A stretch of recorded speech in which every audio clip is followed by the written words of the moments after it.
Hey guys, how's it going? Michael Troy here, and today we're looking at X-Men Grand Design by Ed Piskor. Okay, so this is a cool one. This is a Marvel Treasury Edition, which means they're bigger, which is always better, especially if you're like in it for the art mostly, which I mostly am. I was kind of on the fence about this. I didn't really know what it was about. I had never really heard of Ed Piskor. Sorry, Ed. But obviously now that I do these videos and stuff, I'm a big fan of their channel, so it's kind of cool. And KAYFABING, the KAYFABER. But anyway, so he has an interesting background. Started doing indie comics in Pittsburgh with Harvey Pekar on American Splendor, and I think Jay Lynch on the artist of the Garbage Pail Kids, which, how cool is that? Okay, so he lives in Pittsburgh. He went to the Kubert School of Art, which is cool. Like, who wouldn't want to go to comic book college? And what else? Oh yeah, his hip hop family tree is Eisner Award winning. So there you go. So I have to say, from what I understand, this is like a retelling of the Marvel Universe through a singular vision, and it sort of sums up the Marvel Universe. And this is the X-Men. There was like a Fantastic Four grand design. But anyway, so I just got this one. I didn't get the first one with the original X-Men because I came on board with the new X-Men. So that's where I'm at. Anyway, so first of all, I have to say this is super cool. It's large size. I love the cover. It's great. That's a great silhouette there. I have to point out the second Genesis is obviously a riff on Sega Genesis. It shows how hypnotized by branding we are because I instantly recognized it. Anyway, I love the end pieces here. The end pages, it's like covers of all the Uncanny X-Men through the years. I think starting with 94 and going to like, I don't know if they're in order, 159 perhaps. But anyway, so this is on, I think it's not newsprint, but it's sort of like newsprint because it's not like bright white shiny paper, or it might just have a newsprint finish. I'm not quite sure on that because these whites look like white ink because they're so bright. Now, I'm glad this book is big because in typical like indie comic book artist fashion, it's very dense. The art is very like highly detailed and just super dense and very dense with the writing and stuff like that. So, but we'll get into that.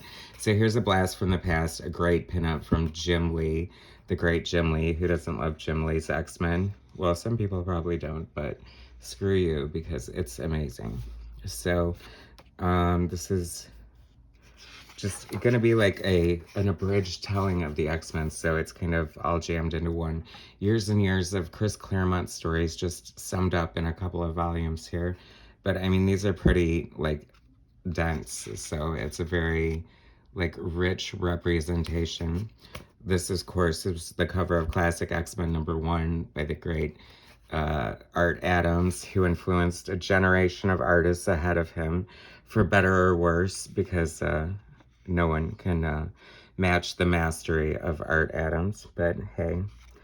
So, I don't know, we're getting in here, I guess we're coming into the story with the Hellfire Club is observing the new X-Men, and I have to say that, like I said, the art is really dense. It's a very cool aesthetic, not pretty per se. It's not ugly, but it's very indie sort of, I don't know, it just reminds me of like the slice of life comics. Like if somebody so what I was thinking about it, and I was like, so what if somebody asked Harvey Pekar if he wanted to do an X-Men comic book, and here it is. So, but of course, Ed Piskor, I guess, is Harvey Pekar's protege, so that's a cool phoenix there. I do like that. I'm kind of dying to know if this is like white ink or if it's the real paper and the paper has a newsprint finish, which would be kind of crazy, but I guess not totally out of the realm of possibility. So this is, you know, a retelling of the history. It's kind of fun to see it all laid out and from a different POV.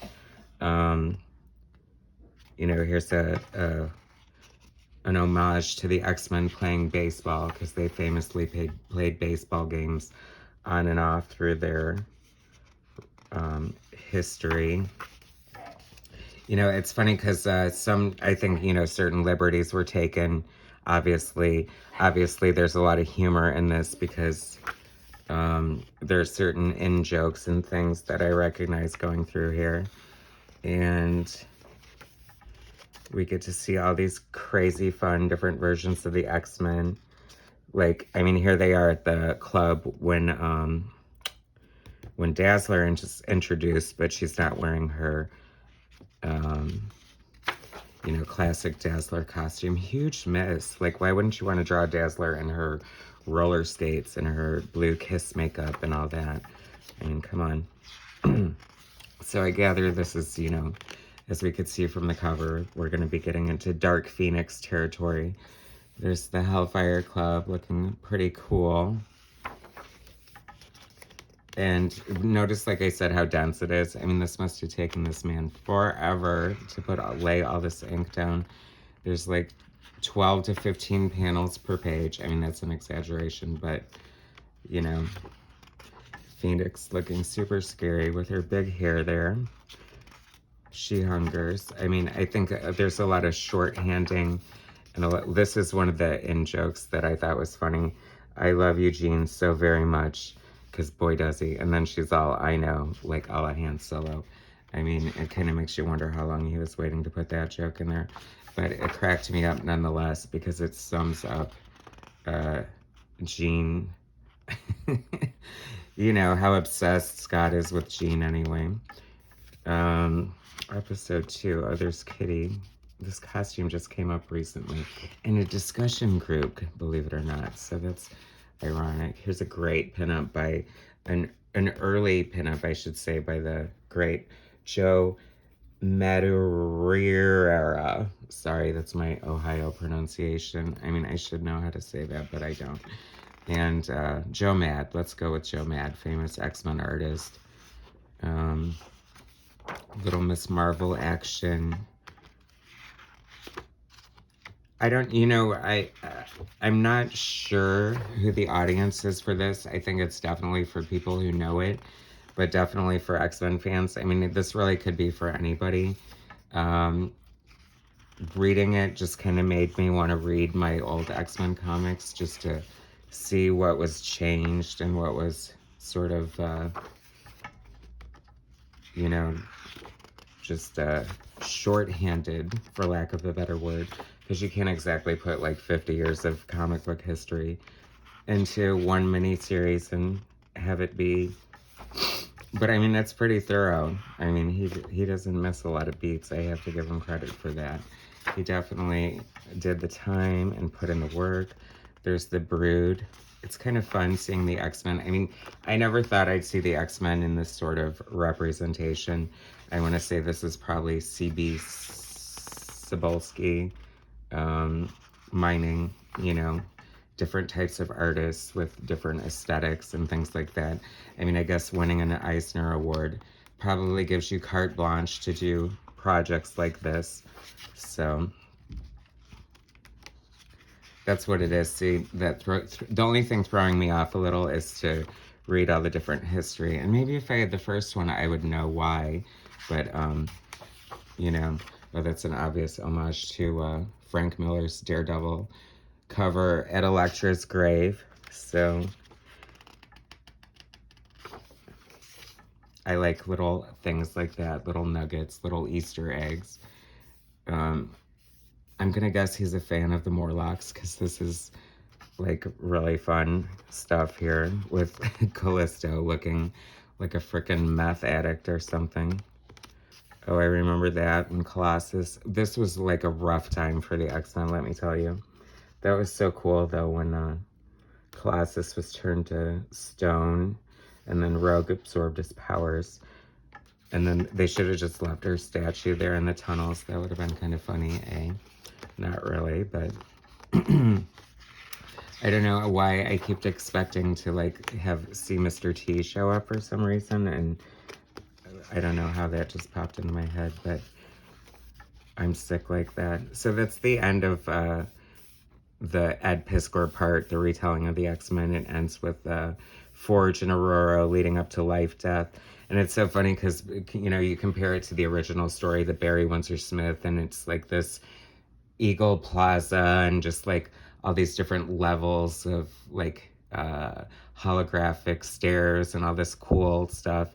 And then this retelling, it kind of looks like they're in a cheap motel or something, which is fine.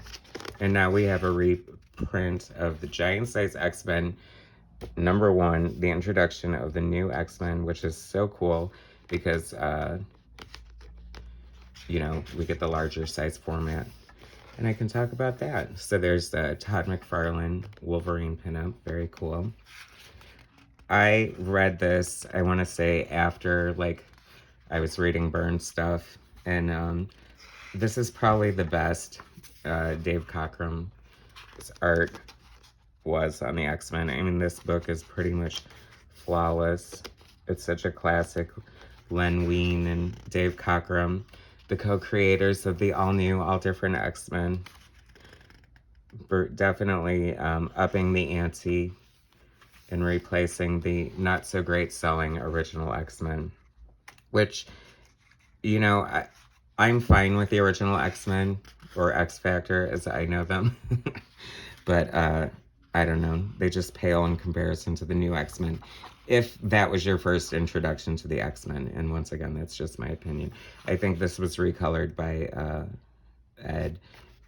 There's that bright white that he uses a lot that is very blinding, but I'm loving it because it looks cool. It just makes things pop, you know, like you have this like dingy, like newsprint looking, I mean, it looks like I just pulled this out of some old long box and suddenly there's this burst of blinding white light, which is cool.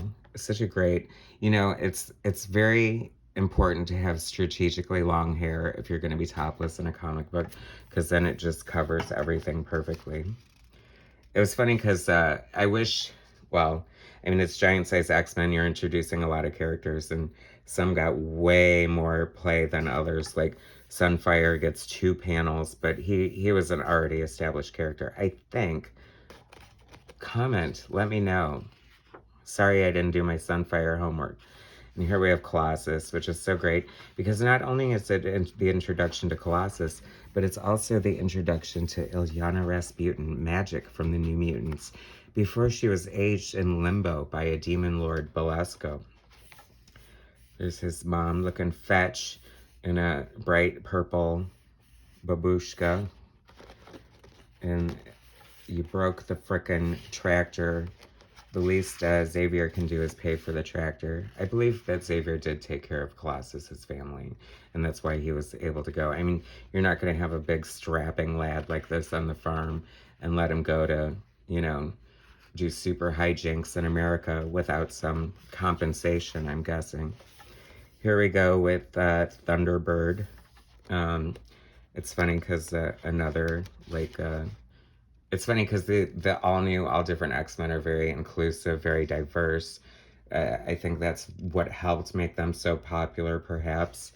You know, it wasn't like just a sea of Anglo faces anymore. They were all new, all interesting, all different. Thunderbird didn't last very long. He was killed off pretty quickly. I feel like he never got his due diligence, but maybe they made up for that with the new Thunderbird and New Mutants, but I don't feel like, oh, he became Warpath. Wasn't he Warpath? Yeah. One thing, and this is a pet, not a pet peeve, but like just something I noticed that was kind of distracting. And so, and Colossus's costume, for some strange reason, has like blue tights. And then when he transforms into Colossus, they disappear to reveal his organic steel flesh, which seems, you know, unrealistic, and perhaps that's why he chose to color them flesh. But it just looks a little silly to me for some reason, and I'm a huge Colossus fan. I'll take it either way. But it just looks, I don't know, a little like a little kid wearing shorts or something. I don't know. Anyway, I just can't get over how beautiful this Dave Cockrum art is. And he's penciling and inking. And it's funny because he sort of lost the gig on the X-Men to John Byrne because he wasn't fast enough to keep up with a monthly schedule because the X-Men used to be bi-monthly. And it's kind of a shame because he's a great artist for sure. I mean, not a shame in the fact that we got John Byrne because, you know, that changed everyone's lives. Everyone on the whole planet. It's funny because the personalities were pretty solid to begin with, like, of all the characters. And this isn't even Chris Claremont, but Chris Claremont took the ball and ran with it and did several touchdowns over the years because who doesn't love this? This is just like the holy grail here. Giant size X-Men #1. And they finally get to Krakoa. Have you ever heard of Krakoa, guys? It's this big mutant island. And there's all the X-Men, the former, the old X-Men in their Neil Adams costumes, which are great designs. Chapter 4, Krakoa, the island that walks like a man. I miss comic book titles. I really don't think they use them that much anymore. And I don't know why, because they add so much to it for me. It's part of the whole comic book experience, in my humble opinion. I'm digging these colors. It's giving me sort of, I don't know, 70s sort of LSD vibes, perhaps.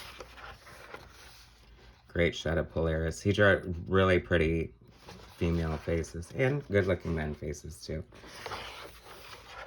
Let's not be sexist here, guys. So that was Giant Size X-Men #1, reprinted in big, huge, glorious glory. And that was it. So this is X-Men Grand Design, Second Genesis by Ed Piskor, Volume 1 and 2 of, or no, whatever. I'm sorry. Anyway, so it contains pinups and Giant Size X-Men #1. And I just think, I love the design. I think it's great. I think it's grand. I think you should definitely, if you haven't read this, I highly recommend it. I think it's a fun retelling of X history and sort of with a, you know, modern voice to it. And obviously from a big fan who knows what he's talking about. So please subscribe to my channel, hit like and all that stuff. And I will talk to you guys later. All right, thanks a lot. Bye.